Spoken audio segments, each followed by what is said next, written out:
Hey, yo, what is up, everybody? Coach Chad here, CEO of the Next Level Coaching Academy. I hope you guys are doing absolutely amazing. We got a special one for you guys today, and what that is going to be is how to downsell. Okay, so how to properly downsell, meaning how do you transition when you're on a sales call? How do you transition from pitching your main offer, exhausting all the options? They say no. How do you transition from that point to then re-offering them a downsell successfully? And we're just going to dive right into it. So the reason I decided to choose this as the topic of conversation today is I don't feel that many coaches downsell properly. Okay. Here's the wrong way to do it. Here's how you absolutely do not want to downsell.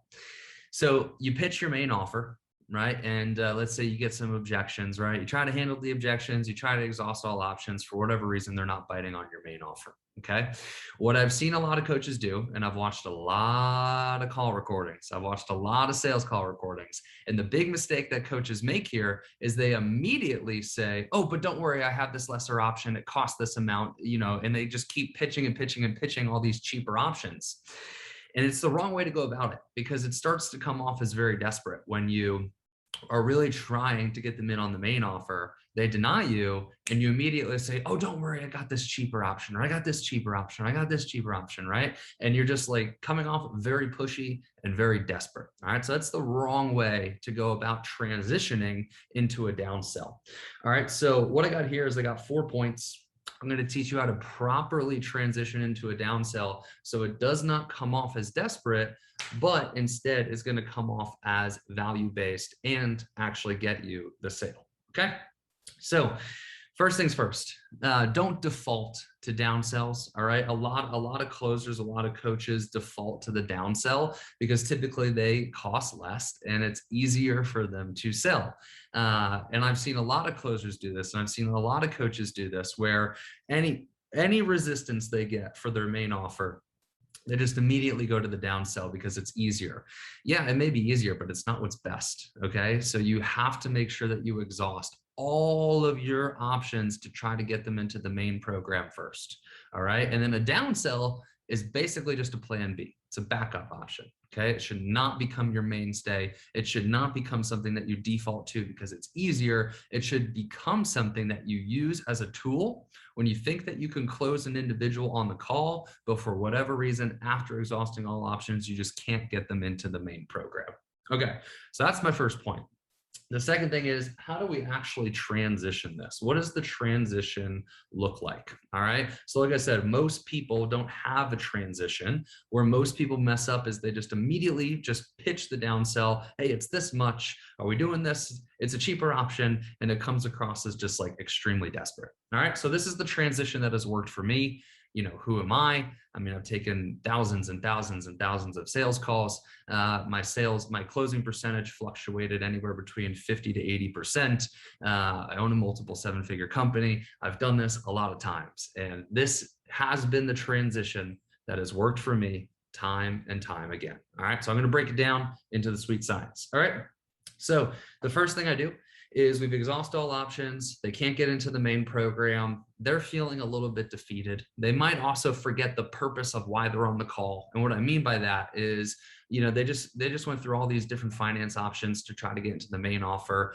They just kept saying, I can't do it. I can't do it. I can't do it. They're feeling down in the dumps. They're feeling disconnected, like I said, from the main reason why they're on the call. And the main reason why they're on the call is to overcome their challenge, reach their why, and reach their goal. So I like to use this as an opportunity to reconnect with their goal and their why. So I say something to the effect of this.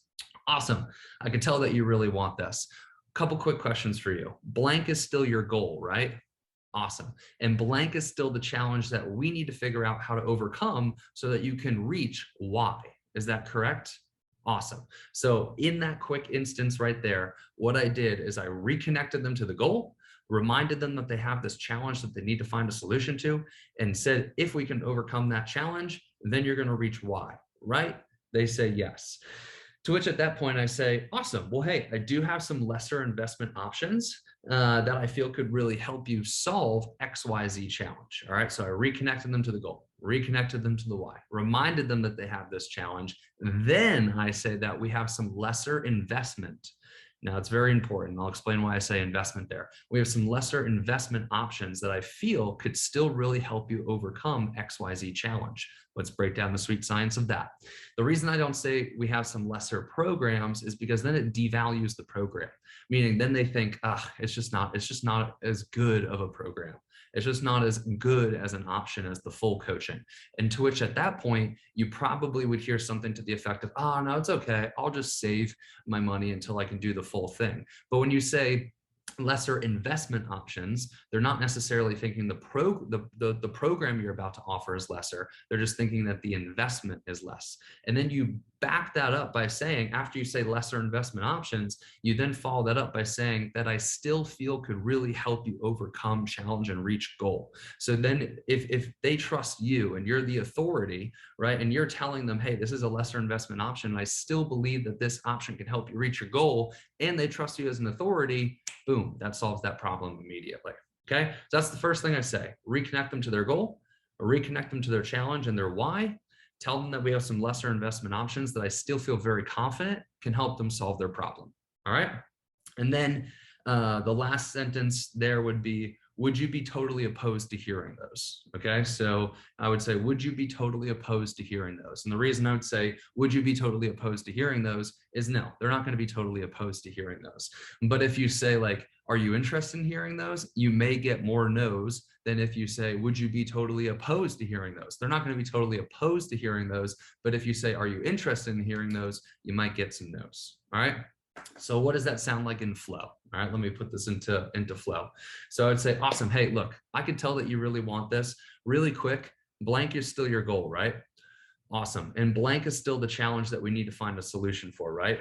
Awesome. And if we find a solution to this challenge, blank is still the reason why you need to reach this goal. Is that correct? Great. Well, hey, look, I have some other programs that are a lesser option, or sorry, are a lesser investment, but I still feel 110% confident that they could still help you overcome this challenge and help you reach this goal. Would you be totally opposed to me going through those with you? No, blank. Awesome, cool. All right, so the next thing here, once they say, no, I would not be totally opposed, is you're gonna say, awesome. So I have blank, which is the name of the program. So I have this program. Now you're not going to get blank, but you're still going to get blank, blank, and blank. Do you think that this program will help you achieve your goal? All right, let's break down the sweet science of that. So I'll say, I don't know, I'll just say, let's say I have this bi-weekly coaching option. All right. So let's say that your main offer is weekly coaching. Let's say your downsell is bi-weekly coaching. So I would say, awesome. So I have this bi-weekly coaching option. You're not going to get weekly check-ins, but you're still going to get bi-weekly check-ins. You're still going to have 24/6 access to me, and you're still going to get custom programming. Now, see what I did there? I said, you're not going to get this one thing, but you're still going to get all these other things. So what I did is I took the one thing that they're not going to get, and I stacked it up against all the other things that they are going to get, which then makes it seem like missing out on that one thing really isn't that big of a deal. All right. So for NLCA, we have our full coaching package, but then we have a mid-tier offer. And in the mid-tier offer, they still get the course, they still get the Facebook group, but they get a one-time a month group call instead of one-to-one calls and weekly group calls. So when we're downselling that, what we say is, you're not going to get your one-to-one calls and your weekly group calls, but you're still going to get the course. That has all the information on how to grow and scale your business. You're still going to get the Facebook group where you could be connected with all the clients and get a question answer within 24 hours. And you're still going to get a one-time a month group support call. So you have that face-to-face interaction. Do you feel that that will still help you overcome your challenge and reach your goal? To which at that point, they're likely going to say yes, because the way that you framed this is you said, you're not going to get this one thing, but you're going to get all these other things. So in their mind, they're like, there is still a shit ton of value in this. Yeah, I don't see why I wouldn't reach my goal. And then at that point, that's when you drop the investment. Okay, so then you say, great. Are you ready for everyone's favorite part? The investment of this program? They say yes. And you say, great. Well, hey, the investment is, I know, or actually, sorry, this is how you would do it. You would say, I know the original investment that I pitched you was blank, but the investment for this one is just blank. All right. And the reason you want to do that one is it compares and contrasts the initial investment that they said that they absolutely cannot do. And typically these investments are like 50% the cost, 50, 60% the cost. So when you compare and contrast that, it looks like they're getting a massive deal, right? Because you also previous to that just told them all the things they're still going to get relative to the one thing that they're going to miss out. And then they see the massive price discrepancy from what you originally pitched them to what you're now pitching them. And they're like, holy shit, I'm only missing out on this one thing. I'm still getting all these other things. This was the original price. I'm still getting all this. They're taking one thing away, but I'm getting 50% off. This is a bargain. I must do it. That is how you properly frame a downsell. All right, going through that one more time. Awesome. I could tell that you really want to do this. Blank is still your goal. Blank is still the challenge you need to find a solution for. And if we find a solution for that challenge, you're still going to reach blank, which would be the why. Is that correct? Awesome. Well, hey, I do have some lesser investment options that I still feel extremely confident can help you overcome your challenge and reach your goal. Would you be totally opposed to me going through those with you? No, I would totally not be opposed to that, Chad. Awesome. Well, hey, the program is called our biweekly coaching option. You're not going to get blank, but you're still going to get blank, blank, blank, and blank. Do you feel that that is enough to help you reach your goal? Yes. Great. Well, hey, are you interested in hearing the investment for that? Yes, I am. Awesome. Well, previously I pitched you blank. The investment for this is actually 50% off, and it is just blank. What works best for you? Payment plan or pay in full?